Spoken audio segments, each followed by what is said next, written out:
எல்லோருக்கும் வணக்கம். கோயம்புத்தூர் மாவட்டம் தமிழகத்தின் தொழில்துறையிலும் பொருளாதாரத்துறையிலும் விவசாயத்துறையிலும் மிக முக்கியமான மாவட்டம். குறிப்பாக சென்னைக்கு அப்புறம் கோயம்புத்தூர் மாவட்டம் வந்து தமிழகத்தின் வளர்ச்சியில முக்கிய பங்கு வகிக்குது. எப்படி ஒரு மனிதருக்கு உணவு, தண்ணீர், வீடு முக்கியமோ அதோடு சேர்த்து நெடுஞ்சாலைகளும் முக்கியம். சரியான நெடுஞ்சாலைகள் இல்லைன்னா மக்களுடைய பயணமும் தொழில்துறையும் சரியாக இருக்காது.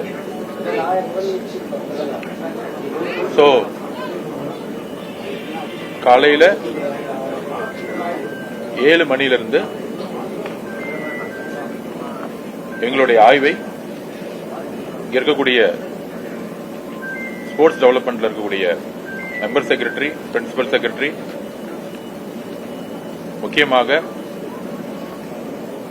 கோயம்புத்தூர் கலெக்டர் அவர்கள், கமிஷனர் அவர்கள், நெடுஞ்சாலைத்துறையுடைய பிரின்சிபல் செக்ரட்டரி, பொதுப்பணித்துறையுடைய பிரின்சிபல் செக்ரட்டரி மற்றும் அனைத்து துறையிலும் இருக்கக்கூடிய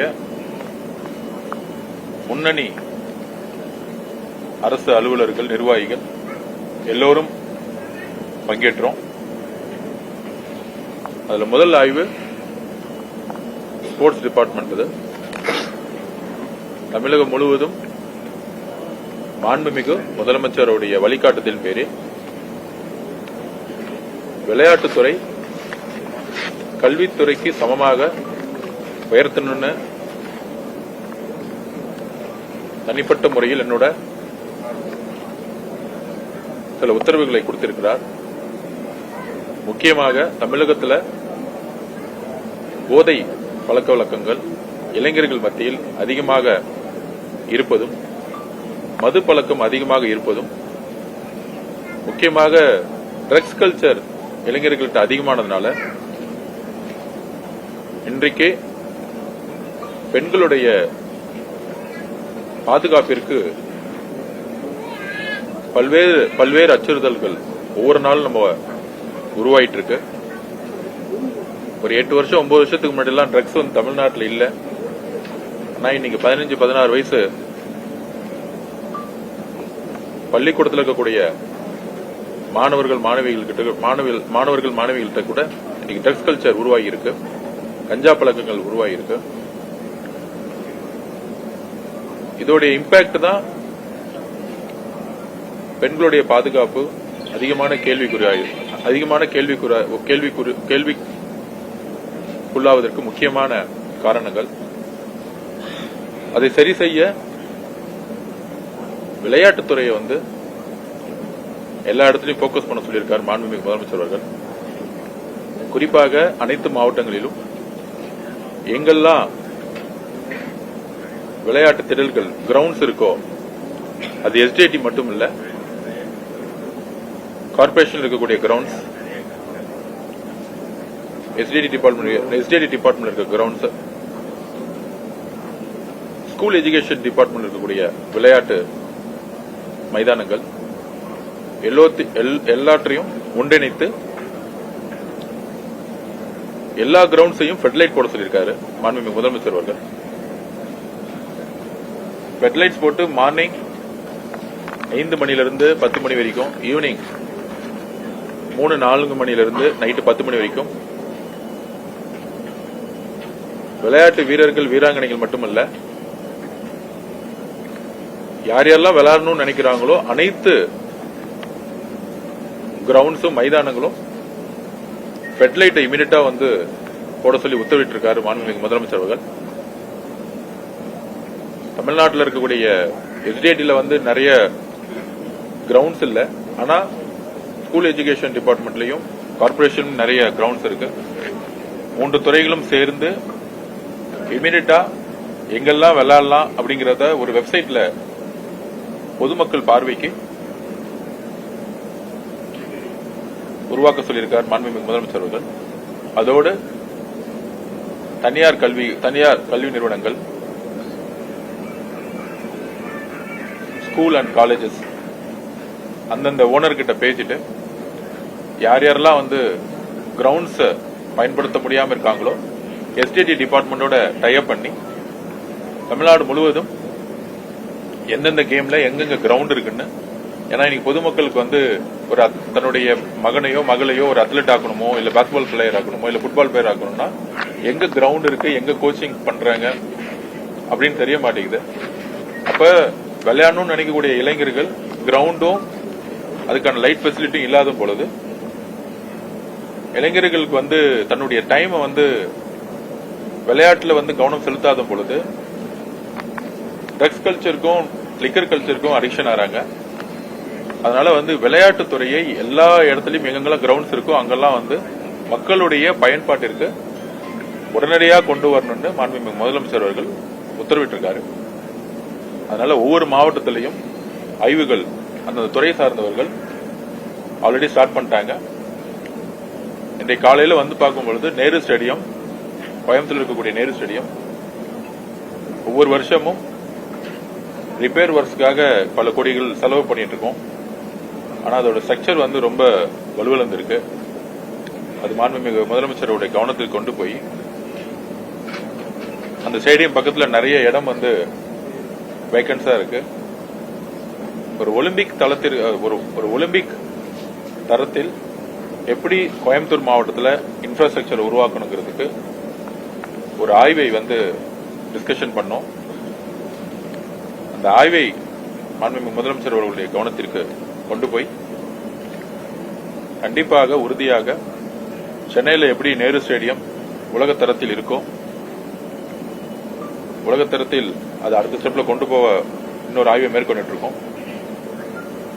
சென்னை, கோயம்புத்தூர், திருநெல்வேலி, திருச்சி, நாகப்பட்டினம் இந்த மாதிரி ஏரியால ஒரு உலகத்தரத்திலான ஒரு ஸ்போர்ட்ஸ் சென்டர்ஸ், அகாடமிஸை வந்து உருவாக்கணும். கிராமப்புறத்தில் இருக்கவங்க, ஏழ்மையில் இருக்கக்கூடியவர்கள் விளையாடணும்னு நினைக்கும் பொழுது அவங்களுக்கு ஒரு நல்ல இன்டர்நேஷனல் ஸ்டாண்டர்ட்ல கிரவுண்டை உருவாக்கணும்னு எல்லா ஆய்வுகளையும் மேற்கொண்டு இருக்கோம். கூடிய விரைவில் எங்களுடைய ஆய்வை மாண்புமிகு முதலமைச்சர்கிட்ட கொடுத்து அவருடைய ஒப்புதலுடன் மாண்புமிகு முதலமைச்சர் அவர்கள் தமிழ்நாடு புதிய ஸ்போர்ட்ஸ் பாலிசியை கூடிய விரைவில் அறிவிப்பார். அதற்கு பிறகு பொதுப்பணித்துறை மற்றும் நெடுஞ்சாலைத்துறையுடைய ஆய்வு கலெக்டர் ஆபீஸ்ல நடந்துச்சு. பொதுவாக நெடுஞ்சாலை ஹைவேஸ் டிபார்ட்மெண்ட் அப்படின்னா இதுவரைக்கும் ஒரு ரோடு போறது மட்டும்தான் ஒரு வேலையா மட்டும் ஒரு போக்கஸ் பண்ணிட்டு இருந்தோம். ஸ்டேட் ஹைவேஸ் இருக்கும், நேஷனல் ஹைவேஸ் இருக்கும், அதுக்கப்புறம் கார்பரேஷன்ல இருக்க ரோட்ஸ் இருக்கு, அதுக்கப்புறம் ஊராட்சியில் இருக்கக்கூடிய நெடுஞ்சாலைகள் இருக்கு. ஆனா என்ன பிரச்சனை அப்படின்னா இந்தியாவிலேயே அதிகமான சாலை விபத்துகள் தமிழ்நாட்டில் நடக்குது. இதை வந்து மாண்புமிகு முதலமைச்சர் எங்களுடைய கவனத்துக்கு கொண்டு வந்து உடனடியாக ஆய்வை மேற்கொண்டு சொன்னாரு. அதுல அதிர்ச்சியா இருக்கக்கூடிய டேட்டா ஆய்வு என்னன்னா கிட்டத்தட்ட 18,000 பேர் போன்ற வருஷம் இறந்திருக்காங்க சாலை விபத்துகளால மட்டும். மிகப்பெரிய துயர செய்தி. கொரோனா காலத்துல கூட இவ்வளவு பெரிய மக்கள் இறந்ததில்லை. ஒவ்வொரு வருடமும் 18,000 மக்கள் சாலைகள்ல, தமிழக நெடுஞ்சாலைகள்ல விபத்துகளால ஆக்சிடென்ட்ஸ் நடந்து இறக்குறாங்க. இது மிகப்பெரிய இந்தியாவிலே மிகப்பெரிய ஒரு இறப்பு சதவீதம். இதை எப்படி குறைக்கணுங்கிறதா முக்கியமான ஆய்வு. பாலங்கள் கட்டுறோம், ஸ்டேட் ஹைவேஸை வந்து 4 வழிச்சாலைகளா மாற்றுறோம், 4 லைனை வந்து 6 லைனா மாத்துறோம். ஆனா அதுக்கான முதல் அடிப்படை காரணம் ஸ்பீட், வண்டியுடைய வேகம். குறைந்தபட்சம் எல்லாரும் 140 கிலோமீட்டர் 150 கிலோமீட்டர்ல ஸ்பீடா போறது, அப்புறம் யூ டர்ன் இடத்துல சரியான சிக்னல்ஸ் கிடையாது, அப்புறம் ஸ்டேட் ஹைவே நேஷனல் ஹைவேல ஊராட்சி கண்ட்ரோல் இருக்கக்கூடிய சிறு சிறு சாலைகள் அந்த ஸ்டேட் ஹைவேஸோடய நேஷனல் ஹைவே இணைக்கக்கூடிய இடத்துல சரியான பாதுகாப்புகள் இல்லாதனால இந்த ஆக்சிடென்ட்ஸ் நடந்துகிட்டு இருக்கு. இதுவரைக்கும் எந்த அரசும்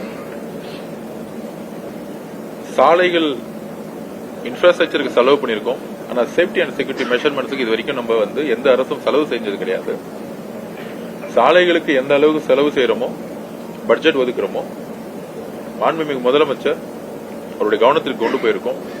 அதே அளவு மக்களுடைய விபத்துகளிலிருந்து பாதுகாப்பதற்கு வரக்கூடிய பட்ஜெட்ல பாதுகாப்பிற்காக, சேஃப்டி அண்ட் செக்யூரிட்டிக்காக இந்த 18,000 ஒரு நாள் 0 ஆகணும். அதுதான் முக்கியமான கனவு தமிழக அரசுக்கு. ஒரு உயிர் ஒரு குடும்பத்திற்கான உயிர் இல்ல, அது தமிழகத்திற்கான ஒரு மிகப்பெரிய இழப்பு. ஆனா இது பொதுமக்களுடைய ஒரு அவேர்னஸ்க்காக நாங்க சொல்ல விரும்புறோம். 18,000 பேர் சாலைகளில் இறக்கக்கூடியது மிகப்பெரிய வழியை ஏற்படுத்தியிருக்கு எங்களுக்கு. இது சரி செய்யணும்னா அரசு நாங்க எல்லா நடவடிக்கைகளும் உறுதியாக எடுக்கணும். இப்ப கூட ஆய்வுல சொன்னாங்க சார், இங்க இருந்து கேரளா பார்டருக்குள்ள போகும்போது கேரளா கவர்மெண்ட் ஹைவேஸ்ல எல்லா இடத்துலயும் மானிட்டரிங் கேமரா போட்டு 80 கிலோமீட்டருக்கு மேல போனாலும் சீட்டு பெல்ட் போலனாலும் இம்மீடியட்டா அவங்களுக்கான ஃபைனை கவர்மெண்ட் ஒரு அவேர்னஸ் உருவாக்கி இருக்காங்க. எல்லா டிரைவர்ஸும் கேரளா பார்டருக்குள்ள போன உடனே சீட் பெல்ட் போட்டுருவாங்க, ஸ்பீட் லிமிட்டை குறைச்சிருவாங்க. ஆனா தமிழ்நாட்டில் இருக்கக்கூடிய டிரைவர்ஸ் மட்டும், அது லாரியா இருக்கட்டும், இல்ல பிரைவேட் கார்ஸா இருக்கட்டும், இல்ல பஸ்ஸஸா இருக்கட்டும், எந்த விதமான ரூல்ஸ் அண்ட் ரெகுலேஷனை ஃபாலோ பண்றதே கிடையாது. ஆனா கேரளா பார்டருக்குள்ள போன உடனே எல்லா டிரைவர்ஸும் அதை ஃபாலோ பண்றாங்க. அப்ப இந்த ரூல்ஸ் அண்ட் ரெகுலேஷன்ஸை ஃபாலோ பண்ணதுனால கிட்டத்தட்ட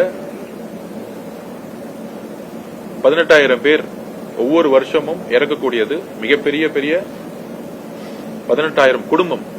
அந்த குடும்பத்துல எத்தனை குழந்தைகள் இருப்பாங்க, எத்தனை பெரிய எதிர்காலம் இருக்கும். 18,000 குடும்பத்தோட எதிர்காலத்தை தமிழகம் இழந்துகிட்டு இருக்கு. அப்ப உடனடியாக போர்க்கால அடிப்படையில் இதை சரி செய்யறதுக்கு கடுமையான சட்டங்களையும் மக்களுக்கான விழிப்புணர்ச்சியும், ஸ்பீட் லிமிட்டை குறைக்கிறதுக்கு ஃபைன் சிஸ்டத்தையும் கேரளா அரசு மாதிரியும், டெல்லி அரசு பாத்தீங்கன்னா டெல்லியிலே அப்படிதான். நீங்க ஏர்போர்ட் விட்டு வெளியே வந்தவுடனே ஓட்டுநர்கள் 80 கிலோமீட்டருக்கு மேல ஸ்பீட்ல போக மாட்டாங்க, சிட்டிக்குள்ள 60 கிலோமீட்டருக்கு மேல போக மாட்டாங்க. அப்ப பெரும்பாலான இறப்புகள் ஸ்பீட்னால வருது. ஓட்டுநருடைய தவறு சாலைகள்ல நடந்துட்டு இருக்க யாரும் நடக்கிறாங்களோ அவங்க மேலேயும் பாதிப்பாகுது. இப்படி எந்த தவறும் செய்யாதவங்க எல்லாம் இறக்கப்படுறாங்க. அதுக்கு நமக்கு நாமே ஒரு திட்டத்தை உருவாக்கணும். அந்த ஆய்வை மாண்புமிகு முதலமைச்சர் மேற்கொள்ள சொல்லியிருக்காரு. கூடிய விரைவில் இந்த ஆய்வுடைய ரிப்போர்ட்டை முதலமைச்சர்கிட்ட கொடுத்துட்டு அவருடைய ஒப்புதலுடன் வரக்கூடிய பட்ஜெட் செஷன்ல இந்த சாலைகளுடைய பாதுகாப்பிற்கும் இந்த 18,000 பேருடைய இறப்பை 0 கொண்டு வரதுக்காகவும் உறுதியாக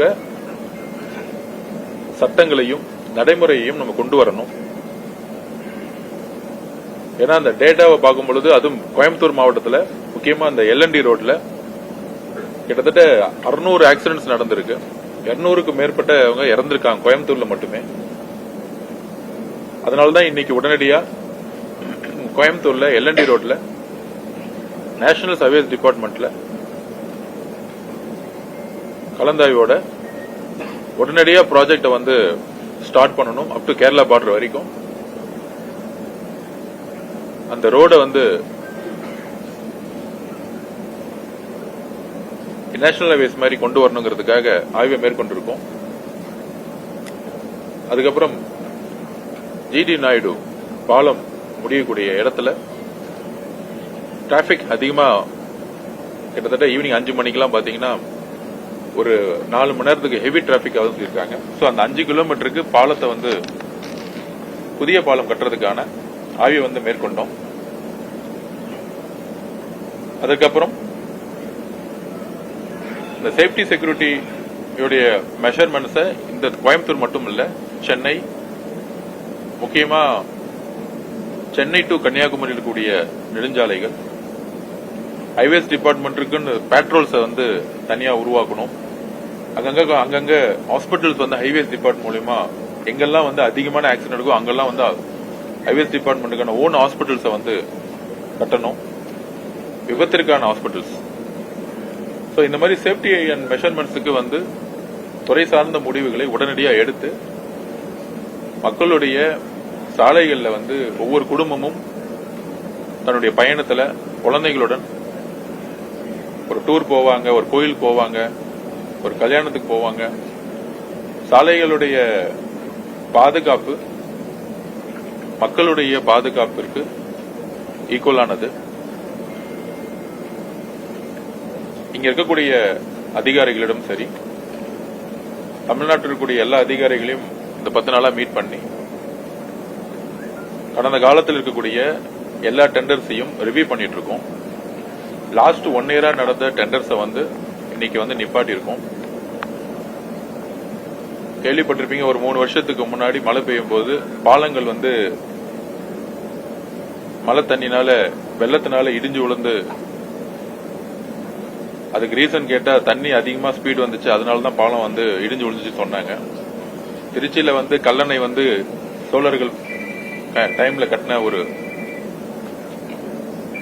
டேம்லாம் இன்னைக்கும் வந்து பாலங்கள்லாம் இன்னைக்கு வந்து உறுதியோடு இருக்கு. அப்படி எதெல்லாம் வந்து பிரச்சனைக்குரியதா இருக்கும், எல்லா பிரிட்ஜையும், எல்லா பிளைஓவர்ஸையும், எல்லா பாலங்களையும் தேர்ட் மெம்பர் கமிட்டின்னு சொல்லக்கூடிய ஐஐடி மாதிரி இருக்கவங்களோட ஒரு ரீ ஆடிட்டிங் கொண்டு போக சொல்லியிருக்கோம். ஏன்னா பாலங்கள் ஏதாவது தவறு நடந்துச்சுன்னா மிகப்பெரிய விபத்துகள் வரும். இதற்கு முன்பு இருந்த துறையில பல்வேறு ஊழல்கள், கமிஷனால துறை பாதிக்கப்பட்டது, பிடபிள்யூடியும் ஹைவேஸ் டிபார்ட்மெண்ட்டும். அதுல குறிப்பாக எல்லா ஓபனாவே இன்னைக்கு வந்து டிக்ளேர் பண்ணிருக்கோம். முதலமைச்சர் ஃபண்டோ, முதலமைச்சர் குடும்ப ஃபண்டோ, party fund, minister fund, MLA fund அப்படிங்கறதெல்லாம் வந்து கிடையவே கிடையாது. மாண்புமிகு முதலமைச்சர் அவர்கள் எல்லோருக்கும் உத்தரவிட்டிருக்காரு, ஊழல் இல்லாத ஒரு நிர்வாகத்தை தமிழ்நாட்டில் உருவாக்கணும். முன்னாடிலாம் வந்து முதலமைச்சர் ஃபண்டுன்னு 11%, மினிஸ்டர் ஃபண்டுன்னு 8%, அப்படின்னு ஒரு 23-25% வந்து யார் யாரெல்லாம் கான்ட்ராக்டர்ஸ் பண்ணாங்களோ அவங்க மேல ஒரு அழுத்தம் இருந்துச்சு. ஆனால் அந்த மாதிரி அழுத்தங்கள் இப்ப கிடையாது. எது டெண்டர்ல உண்மையான வேல்யூவோ அந்த வேல்யூவை நம்ம டெண்டர்ல விடும்போது ஒவ்வொரு துறையிலையும், முக்கியமாக நெடுஞ்சாலையிலும் பிடபிள்யூ டிபார்ட்மெண்ட்லயும் சர்பிளஸா ஃபண்டு வந்து துறையில இருக்கும். அந்த ஃபண்டை வச்சுட்டு இன்னைக்கு நெடுஞ்சாலை துறையில கிட்டத்தட்ட ஒரு 2000 பேருக்கு மேல வேகன்சி இருக்கு. அது மாதிரி பிடபிள்யூ டிபார்ட்மெண்ட்லயும் 10 பேருக்கு இடத்துல 5 பேர் தான் இருக்கிறாங்க. மாண்புமிகு முதலமைச்சருடைய கவனத்திற்கு கொண்டு இமீடியட்டாக அரசு துறையில் இருக்கக்கூடிய எங்கெல்லாம் வேகன்சி இருக்கோ அங்க உண்மையாகவும் நேர்மையாகவும் படித்த இளைஞர்களுக்கு வேலை வாய்ப்பை இந்த 20% ஊழலை ஒழிக்கும் பொழுது, சர்பிளஸ் ஃபண்ட் இருக்கும் பொழுது வேலை வாய்ப்பை உருவாக்க முடியும். சோ எந்தெந்த டிபார்ட்மெண்ட்ல நம்ம ஜாப் எம்ப்ளாய்மெண்ட்டை உருவாக்க முடியுமோ அதெல்லாம் ரீஸ்ட்ரக்சர் பண்ணிட்டு இருக்கோம். 100க்கு 100% எல்லா டிபார்ட்மெண்ட்லயும் வேகன்சி இல்லாம பிடபிள்யூ டிபார்ட்மெண்ட் நெடுஞ்சாலை துறையிலும் வேலை வாய்ப்புகளை வந்து கூடிய விரைவில் உருவாக்கணுங்கிறது முக்கிய பணி. அதுக்கப்புறம் நெடுஞ்சாலை துறையோட ஆய்வு முடித்து பிடபிள்யூடி பொதுப்பணித்துறையோட ஆய்வு வந்து மேற்கொண்டோம். பிடபிள்யூடி முக்கியமான ஒர்க்கு கோயம்புத்தூர்ல இங்க பெரியார் நூலகம், அதோட ரிவ்யூ பண்ணிட்டு இருக்கோம். இன்னும் ஒரு 3 மாசத்துல இதோடைய ப்ராஜெக்ட் வந்து கம்ப்ளீட் பண்ணப்படும். இந்த பில்டிங்ல என்னென்ன குறைகள் இருக்குங்கிறத இங்க இருக்கக்கூடிய இன்ஜினியர் சொன்னாங்க. அது உடனடியாக ஸ்பாட்லயே வந்து சரி செய்யப்படணும்னு சொல்லிட்டு ஒரு கைட்லைன் கொடுத்திருக்கோம். அதுக்கப்புறம் பிடபிள்யூ டிபார்ட்மெண்டோடைய ஒரு ரீஸ்ட்ரக்சர் ஒர்க்கை வந்து பண்ணிட்டு இருக்கோம். பிடபிள்யூ டிபார்ட்மெண்ட் நம்ம நினைச்சா இந்த பொதுத்துறையை 100 வருஷத்துக்கு ஒரு அனுபவம் வாய்ந்த துறை. எப்படி பெரிய பெரிய நிறுவனங்கள் ஒரு பில்டிங்கை கட்டி லாபம் பார்க்குதோ அதே மாதிரி பிடபிள்யூ டிபார்ட்மெண்ட்டையும் லாபம் பார்க்கணும். ஒரு பெரிய பில்டிங் கட்டின பிறகு ஒரு குறைந்தபட்சம் ஒரு 10% லாபம் இருந்துச்சுன்னா அந்த துறை வந்து ஒரு மிகப்பெரிய வளர்ச்சியை உருவாக்கும். அரசு நிறுவனங்கள் சுயம் சார்ந்து இருக்கிறதுக்கு எப்படி ஒரு பிரைவேட் கம்பெனிஸ் வந்து ப்ராஃபிட் பண்ணதோ அதுமாதிரி பிடபிள்யூ டிபார்ட்மெண்ட்டை ஒரு ப்ராஃபிட்டபிள் நிறுவனமா உருவாக்குறதுக்கு பிடபிள்யூ டிபார்ட்மெண்ட்லயும் அந்த 20% கமிஷன்ங்கிற கலாச்சாரத்தை ஒழித்திருக்கோம். எல்லா கான்ட்ராக்டர்ஸையும் டெண்டர்ஸ் முக்கியமான நபர்களை வர வாரத்தில் கூப்பிட்டு பேச போறோம். வரக்கூடிய நாட்கள் இருக்கக்கூடிய டெண்டர்களும் சரி, வரக்கூடிய நாட்கள் இருக்கக்கூடிய ஒவ்வொரு ப்ராஜெக்டும் சரி, சொன்ன டைம்ல வந்து கம்ப்ளீட் பண்ணணும். சொன்ன மாதிரியே குவாலிட்டியா இருக்கணும். பிரிட்டிஷ் காலத்திலையும் சோழர்கள் காலத்திலும் கட்டின பில்டிங் இன்னைக்கும் ஸ்ட்ராங்கா இருக்கு. ஆனா இன்னைக்கு கடந்த 20-30 வருஷத்துக்கு முன்னாடி கட்டின, ஏன் 10 வருஷத்துக்கு முன்னாடி கட்டின பில்டிங்ஸ் எல்லாம் வந்து இன்னைக்கு ரீரிப்பேர் ஒர்க்னு சொல்லிட்டு அதுக்கே பெரிய பெரிய ஃபண்ட் வந்து அலாட் பண்ணிட்டு இருக்கோம். கிட்டத்தட்ட பெரிய ஃபண்ட்ல 40% வந்து ரீரிப்பேர் ஒர்க்லையும், ஹைவேஸ் டிபார்ட்மெண்ட்ல பேட்ச் ஒர்க்னு சொல்லிட்டு ரீரிப்பேர் ஒர்க்லையும் மட்டுமே மணி வந்து அன்வான்டா ஸ்பெண்ட் பண்ணிட்டு இருக்கோம். அப்ப குவாலிட்டியா நம்ம வந்து ஒரு ப்ராஜெக்டை செய்யும் பொழுது, ஊழல் இல்லாமல் ஒரு ப்ராஜெக்டை செய்யும் பொழுது குறைந்தபட்சம் 40 வருஷம் இருக்கும்.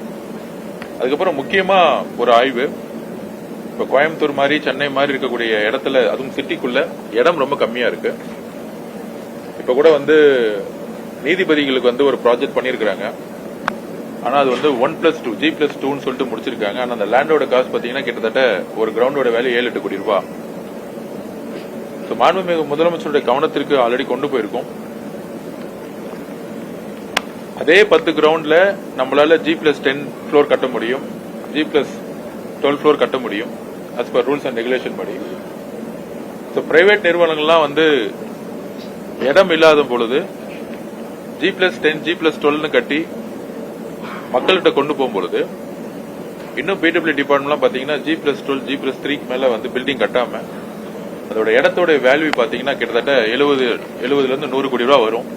ஆனா G+3 கட்டும் பொழுது கிட்டத்தட்ட 12 ஜட்ஜஸ் மட்டுமே பயன்படக்கூடிய அளவுக்கு இருந்துச்சு. ஆனா தேவைகள் கிட்டத்தட்ட 100க்கு மேல இருக்கு. திருப்பியும் வந்து நம்ம வந்து இடத்த வந்து திருப்பி பார்க்க வேண்டிய சிச்சுவேஷன் வருது. அதனால இனிமேல் ப்ராஜெக்ட் பண்ணா மினிமம் G+15 15 ஃப்ளோர் ஆச்சு இருக்கணும். ஏன்னா இன்னைக்கு இடத்தோட வேல்யூ வந்து ரொம்ப அதிகம், தேவைகள் ரொம்ப அதிகம். அரசு ஊழியர்களுக்கு எல்லாருக்கும் வந்து வீடு கிடைக்கிறது இல்ல. அரசு ஊழியர்களுடைய நீதிபதிகள் அவர்களுக்கும் வீடு கிடைக்கிறது இல்ல. அப்படி இருக்கும் பொழுது நம்ம ஒவ்வொரு திட்டங்களும் இன்னுமேட்டு ஒரு 2000 பேருக்கு வீடு வேணும்னா ஒரு 10 ப்ராஜெக்ட்லயும் முடிக்கிற மாதிரி இருக்கிற இடத்துல நம்ம அதிகமான ஒரு பயன்களை உருவாக்கக்கூடிய ஒரு நியூ ப்ராஜெக்ட்ஸை வந்து உருவாக்கணும். எப்படி இன்னைக்கு வந்து பெரியார் நூலகம் வந்து ஒரு பெரிய பில்டிங்கா இன்னைக்கு இருக்கும், அந்த மாதிரி கவர்மெண்ட் ப்ராஜெக்ட்ஸ் எல்லாமே குறைஞ்சபட்சம் ஒரு 10 ஃப்ளோர் 15 ஃப்ளோர் ஆச்சு இருக்கணும். அப்படி இருந்தாதான் நம்மளுடைய தேவைகளை வந்து அடுத்த 30 வருஷத்துக்கு கம்ப்ளீட் பண்ண முடியும். இப்ப இருக்கிறது எல்லாமே அடுத்த 5 வருஷம் 10 வருஷத்தை மட்டுமே நம்ம மனசுல வச்சு ப்ராஜெக்ட்ஸ் உருவாக்கிட்டு இருக்காங்க. இப்பெல்லாம் இனிமேட்டு வரக்கூடிய ப்ராஜெக்ட்கள் குறைந்தபட்சம் அடுத்த 40 வருஷத்துக்கு ஒரு ப்ராஜெக்டை அந்த இடத்துல உருவாக்குனா, இப்ப அந்த இடத்துல ஒரு 100 பேர் தான் தேவைப்படுச்சுன்னா 500 பேருக்கு தேவையான ஒரு இன்ஃப்ராஸ்ட்ரக்சர் உருவாக்கும் பொழுது திருப்பியும் கவர்மெண்ட் வந்து எதிர்காலத்துல வந்து இன்வெஸ்ட் பண்ண வேண்டிய அவசியம் இல்லை. ஏன்னா பவுண்டேஷன் மட்டும்தான் அதிகமா செலவாகும். அதுக்கப்புறம் வந்து ஒவ்வொரு ஃப்ளோருக்கும் செலவு வந்து கம்மி தான். இன்னைக்கு வந்து இடத்தோட வேல்யூ தான் ரொம்ப முக்கியம். அதனால வந்து பிடபிள்யூ டிபார்ட்மெண்ட்ல ஒரு நியூ ரீஸ்ட்ரக்சரை உருவாக்குறதுக்கு மிகப்பெரிய ஆய்வை மேற்கொண்டோம். ஸோ இதுல வந்து எங்களுக்கு ஃபுல்லா 3 டிபார்ட்மெண்டோடைய பிரின்சிபல் செக்ரட்டரிஸ், முக்கியமா கோயம்புத்தூர் கலெக்டர் அவர்கள் மார்னிங் 6:30 இருந்து இப்ப வரைக்கும் இங்க இருக்கக்கூடிய லோக்கல் இருக்கக்கூடிய ஒவ்வொரு பிரச்சனைகளும் அவர் வந்து எடுத்து பேசினாரு. அதுக்கப்புறம் பிடபிள்யூ டிபார்ட்மெண்ட் பொதுத்துறை பிடபிள்யூ டிபார்ட்மெண்ட் முக்கியமான பணி, எல்லா ஹாஸ்பிட்டல்ஸும் ரொம்ப மோசமா இருக்கு. சென்னையில இருக்க ராஜீவ்காந்தியில இருந்து இங்க இருக்கக்கூடிய அரசு மருத்துவமனையும் சரி, ஹெல்த் மினிஸ்டர்கிட்ட பேசும்போது அதுதான் சொன்னாரு. சார் எல்லா பில்டிங்கும் ரொம்ப பழசா இருக்கு. அப்ப மாற்று இடத்துல கிடைச்சிச்சுன்னா ஹெல்த் மினிஸ்டர்கிட்டயும் மாண்புமிகு முதலமைச்சர்கிட்டையும் பேசிட்டு புதிய ஹாஸ்பிட்டல்களை உருவாக்கி பழைய ஹாஸ்பிட்டல் இருக்கக்கூடிய ரிப்பேர் ஒர்க்ஸை வந்து சரி செய்ய முடியுமா, இல்ல வந்து அதை டெமாலிஷன் பண்ணிட்டு ஒரு நியூ பில்டிங் கட்ட முடியுமாங்கிறது மாண்புமிகு முதலமைச்சருடைய கவனத்துக்கு நாங்க கொண்டு போவோம். உறுதியாக ஸ்போர்ட்ஸ்லயும் அரசு மருத்துவமனையும் ஒரு நல்ல இன்ஃப்ராஸ்ட்ரக்சரை உருவாக்குறதுக்கான ஆய்வு இன்னைக்கு நல்ல நடைமுறையா நடந்துச்சு. தேங்க்யூ. கடந்த ஆட்சி காலத்துல வந்து சர்வதேச தரத்திலான கிரிக்கெட் மைதானம் வந்து உருவாக்குறதா ஒரு திட்டம் போட்டிருந்தாங்க. இன்னைக்கு நேரு ஸ்டேடியத்தை வந்து புதுசாக்குறதுக்கான ஆலோசனை அந்த பழைய திட்டத்தை என்ன பண்ண போறீங்க? நேற்றுதான் வந்து கிரிக்கெட் அசோசியேஷனோட பிரசிடென்ட் வந்து என்ன வந்து பார்த்தாரு. சோ நெக்ஸ்ட் ஆய்வில் அவரும் கிரிக்கெட் அசோசியேஷன் வரேன்னு சொல்லியிருக்காங்க. அது இப்போதைக்கு கொஞ்சம் ஸ்டாப் ஆயிருக்கு. சோ கிரிக்கெட் அசோசியேஷனோட சேர்ந்து எஸ்டிஐடியும் சேர்ந்து அந்த இடம் வந்து எப்படி வந்து பயன்பாட்டு கொண்டு வரணும்னு சொல்லிட்டு ரீஸ்ட்ரக்சர் பண்ண சொல்லியிருக்காரு. அந்த ஸ்டேடியத்தை வந்து ரீஸ்ட்ரக்சர் பண்ணணும்னு சொல்லியிருக்காரு. இன்னும் வேலை வந்து பெருசா ஆரம்பிக்கல நம்ம. சோ நெக்ஸ்ட் விசிட்ல கிரிக்கெட் அசோசியேஷன் வந்து பிரசிடென்ட்டும் எக்ஸ்பர்ட்ஸும் வந்து ஆய்வு மேற்கொள்வோம். நாங்க ஆனா இந்த கார்பரேஷன் லிமிட்ல கிரவுண்ட்ஸ் குறைவா இருக்கும்போது கார்பரேஷன் லிமிட்ல இருக்கிற கிரவுண்டை வந்து எளிய மக்கள் பயன்படுத்த அனுமதிக்கவில்லை. சில சங்கங்களை எடுத்துக்கிறாங்க, சில தனியார் அமைப்புகள் அதை வச்சுக்கிறாங்க. சின்ன குழந்தை அதை போய் விளையாடணும், அதை அனுமதிக்கிறதில்லை. இதை எப்படி நான் முறைப்பட்ட போது இதுதான் மாண்புமிகு முதலமைச்சர் என்ன சொன்னார் அப்படின்னா, முதல்ல வந்து விளையாடணும்னு நினைக்கிறவங்களுக்கு ஒரு இடம்ங்கிறது ரொம்ப முக்கியம். அது எங்கேயுமே வந்து எந்த இடத்துலயுமே கிடையாது, சென்னையிலயும் கிடையாது, எந்த இடத்துலயும் கிடையாது. கார்பரேஷன்ல நிறைய கிரவுண்ட்ஸ் இருக்கு. நீங்க பாத்தீங்கன்னா நேரு ஸ்டேடியம் பக்கத்திலேயே பாத்தீங்கன்னா நிறைய கிரவுண்ட்ஸ் இருக்கு. ஆக்சுவலா செம்மொழி பூங்கா பக்கத்துல பாத்தீங்கன்னா காலைல விசிட் பண்ணோம், நிறைய கிரவுண்ட்ஸ் இருக்கு. ஆனா வந்து அது இன்னும் ஓபன் பண்ணப்படல. இதுதான் வந்து எஸ்டிடி கார்பரேஷன், அப்புறம் ஸ்கூல் எஜுகேஷன் டிபார்ட்மெண்ட், அப்புறம் பிரைவேட்ல இருக்கக்கூடிய ஸ்கூல்ஸ் அண்ட் காலேஜஸ் எல்லாம் வந்து எம்ஓவி போட்டுட்டு அதை வந்து வெப்சைட்ல போட்டு பொதுமக்கள் எங்கெல்லாம் போய் விளையாடலாம், இளைஞர்கள் எங்கெல்லாம் விளையாடலாங்கிறத ஃபெட்லைட் போட்டுட்டு அலோ பண்ணுங்கிறதா மாண்புமிகு முதலமைச்சருடைய முதல் விஷன். அந்த விஷனுக்கான ஒர்க்கை வந்து ஆல்ரெடி ஸ்டார்ட் பண்ணிட்டோம். அதுக்கான ஆடிட்டிங் நடந்துகிட்டு இருக்கு. ஹை வேல்யூ போட்டு டெண்டர்ஸ் வந்து நிறைய விட்டுருக்காங்க. ஆக்சுவலா குறிப்பாக டிசம்பருக்கு அப்புறம் வந்து எலெக்ஷனுக்கு முன்னாடி நடந்திருக்கக்கூடிய டெண்டர்ஸ் எல்லாம் வந்து ஹை வேல்யூ போட்டிருக்காங்க. அதுக்கான ஆடிட்டிங் வந்து கன்சர்ன் தேர்ட் பார்ட்டி ஆடிட்டிங் நடந்துட்டு இருக்கு.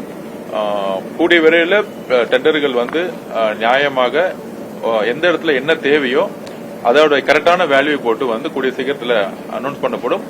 யாரு டெண்டர் எடுத்தாங்களோ ஆன் டைம்ல அவங்களுக்கு அரசியல் ரீதியாகவோ கட்சி ரீதியாகவோ அமைச்சர் பக்கத்துல இருந்தோ எந்த விதமான இடையூறுகள் இல்லாமல் கான்ட்ராக்டர்ஸ் வந்து அவங்க வேலையை வந்து சிறப்பா வந்து முடிக்கணுங்கிறத வந்து நாங்க வந்து ஆல்ரெடி பதிவு பண்ணிருக்கோம். கூடிய விரைவில் வந்து கான்ட்ராக்டர்ஸோட மீட்டிங் வந்து கூடிய விரைவில் நடக்கும். இல்ல இது வந்து 2 டிபார்ட்மெண்டோடைய ஒர்க் தான். காலையிலே வந்து சம்பத் சாரும் இங்க இருக்கக்கூடிய 2 மினிஸ்டர் வந்து பாத்துட்டு போயிட்டாங்க. அவங்களுடைய மனு கொடுத்துட்டு போயிருக்காங்க. டோட்டலா கோயம்புத்தூர்லயும் சரி அவுட்டர்லயும் சரி என்னென்ன திட்டங்கள் வந்து வேணும்னு சொல்லிட்டு போயிருக்காங்க. அவங்கவுங்க துறை சார்ந்த ஆய்வு வந்து நீ சம்பத் சார் அவங்க துறை சார்ந்த ஆய்வுக்கு போயிருக்காங்க. இது வந்து துறை சார்ந்த ஆய்வு தான். இது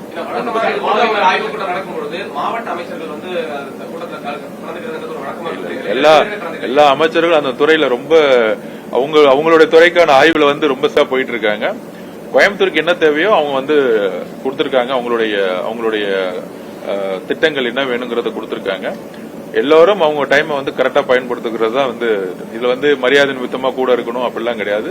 அந்தந்த அமைச்சர்கள் அவங்க துறைக்கான வேலைகளை வந்து அவங்க ஆய்வு வந்து மேற்கொண்டு இருக்காங்க. இதுதான் பதிவு. செகண்ட் பேஸ் தேர்ட் பேஸ் கட்டணும். அந்த ஃபர்ஸ்ட் பேஸ் முடிஞ்சு செகண்ட் பேஸ் தேர்ட் பேஸ் கட்டினாதான் அது பிரயோஜனமாகும். அந்த 2வது கட்டம் 3வது கட்டம் கோயம்புத்தூர் ஃபுல்லா கிட்டத்தட்ட ஒரு 8 ப்ராஜெக்ட பத்தி நாங்க டிஸ்கஷன் பண்ணிருக்கோம். நீங்க சொன்ன ப்ராஜெக்ட் அப்படிதான் இருக்கு. கூடிய விரைவில் இந்த ஆய்வறிக்கை முடிந்த உடனே கூடிய விரைவில் இப்ப மெயினா வந்து எல்என்டியும் அந்த 5 கிலோமீட்டருக்கான பாலத்தையும் நம்ம டிஸ்கஸ் பண்ணிருக்கோம். கூடிய விரைவில் ஸ்பீடா வந்து இன்னொரு மேக்ஸிமம் 60 டேஸ்ல வந்து என்னென்ன ப்ராஜெக்ட் பெண்டிங்கா இருக்கு என்னென்ன இருக்குங்கிறத நம்ம வந்து கோயம்புத்தூர் வந்து அதிகமா போக்கஸ் பண்ண சொல்லியிருக்கிறாரு மாண்புமிகு முதலமைச்சர் அவர்கள். கூடிய சீக்கிரத்தில் வந்து அறிவிப்போம். நீங்க சொன்ன அந்த 2 ப்ராஜெக்ட் நீலாம்பூர் எக்ஸ்டென்ஷன் மற்றும் எல்என்ஜி பைபாஸ்ல நிர்வாக சிக்கல் நிறைய இருக்கு. விமான நிலைய ஆணையத்தினுடைய தலையின் சான்று என்ன கிடைக்கலன்னு சொன்னாங்க. இல்ல அது அதுக்கப்புறம் அந்த சைடு கேஸ் பைப்லைன் வந்து வருது, அதனால அதை அகலப்படுத்த இல்ல அதெல்லாம் இப்ப வந்து issue start out L and T issue start out ஆயிருச்சு. ஒன்னும் பிரச்சனை இல்ல. ப்ராஜெக்ட் வந்து ஸ்டார்ட் ஆகுது. இன்னும் 2 மாசம் ப்ராஜெக்ட் ஸ்டார்ட் ஆயிடுச்சு. நேஷனல் ஆணையத்திலிருந்து பெர்மிஷன் இல்ல அது பேசியிருக்கோம். நாளைக்கு இன்னும் 2 நாள்ல டெல்லி வந்து பர்சனலா விசிட் பண்ண போறோம். நாங்களும் பிரின்சிபல் செக்ரட்டரி நெடுஞ்சாலைத்துறை அமைச்சரை வந்து ஒன்றிய அமைச்சரை பார்க்க போறோம். என்னென்ன இஷ்யூஸ் இருக்கோ அவங்ககிட்ட அட்ரஸ் பண்ணிட்டு எவ்வளவு சீக்கிரம் வந்து ஆல் டிபார்ட்மெண்டோடய ஒரு ஒருங்கிணைந்த ஒரு குழுவை போட்டுட்டு எல்லாரும் சார்ட் அவுட் பண்ண போறோம். அதுக்கான ஒர்க் நடந்துச்சு. அதுக்கான எல்லாரும் வந்திருக்காங்க. எல்லா டிபார்ட்மெண்ட்டும் இனி வந்துட்டு போயிருக்காங்க. இன்னைக்கு நோ பொலிட்டிக்கல் கொஸ்டின்ஸ். இது ஆய்வு. எல்லா பிரின்சிபல் செக்ரட்டரிஸ் எல்லாம் இருக்காங்க. ஆய்வை பத்தி மட்டும் பேசுறேன். எல்லாம் கவனத்துக்கு கொண்டு வந்திருக்காங்க. கோயம்புத்தூர்ல சாலைகளுடைய பிரச்சனை தான் மிகப்பெரிய பிரதான பிரச்சனை. அது தேர்தல் காலத்திலும் வந்து எதிர்கொள்ளிச்சு. கண்டிப்பாக அது சரி செய்துதான் இன்னைக்கு காலையிலிருந்து அதுக்கான ஆய்வு கூட்டம் தான் மேற்கொண்டு இருக்கோம். 4 பக்கமும் நாங்க வந்து கவர் பண்ணிருக்கோம். இன்னைக்கு பாஸ்கெட்பால் ஃபெடரேஷன் ஆஃப் இந்தியாவோட பிரசிடண்டா இப்ப நீங்க இருக்கீங்க. அதே நேரம் இப்ப நீங்க ஒரு அமைச்சராக இருக்கீங்க. இது வந்து முரணா இருக்குன்னு சொல்லி அதிமுக இல்ல அப்படிலாம் இல்ல. ரூல்ஸ் அண்ட் ரெகுலேஷன் அப்படிலாம் இல்ல. அமைச்சர் வந்து ஃபெடரேஷனோட பிரசிடண்டா இருக்கலாம். அப்படிலாம் ரூல்ஸ் எல்லாம் இல்ல. அதிமுக ஸ்போர்ட்ஸும் தெரியாது, பாலிடிக்ஸும் தெரியாது. சரி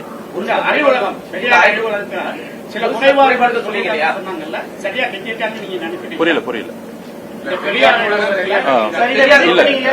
அது எல்லாத்துக்கும் விமர்சனம் பண்றதுல அவசியம் இல்ல. இந்த ப்ராஜெக்ட் வந்து உண்மையிலே நல்ல ப்ராஜெக்ட். ஆக்சுவலா பெரியார் அவர்களுடைய கொள்கை வந்து அறிவியல் பூர்வமா வந்து மனிதர்கள் சிந்திக்கணுங்கிறது அவருடைய தாட்டு. கீழே கிரவுண்ட் ஃப்ளோரும் சரி ஃபர்ஸ்ட் ஃப்ளோரும் சரி அறிவியல் பூர்வமா குழந்தைகளுக்கு தேவையான விஷயங்களை வந்து உருவாக்கி இருக்காங்க. கன்ஸ்ட்ரக்ஷன்ஸ்ல வந்து சின்ன சின்ன குறைபாடுகள் இருக்கு. அது மட்டும் சரி செஞ்சுட்டு இருக்கோம்.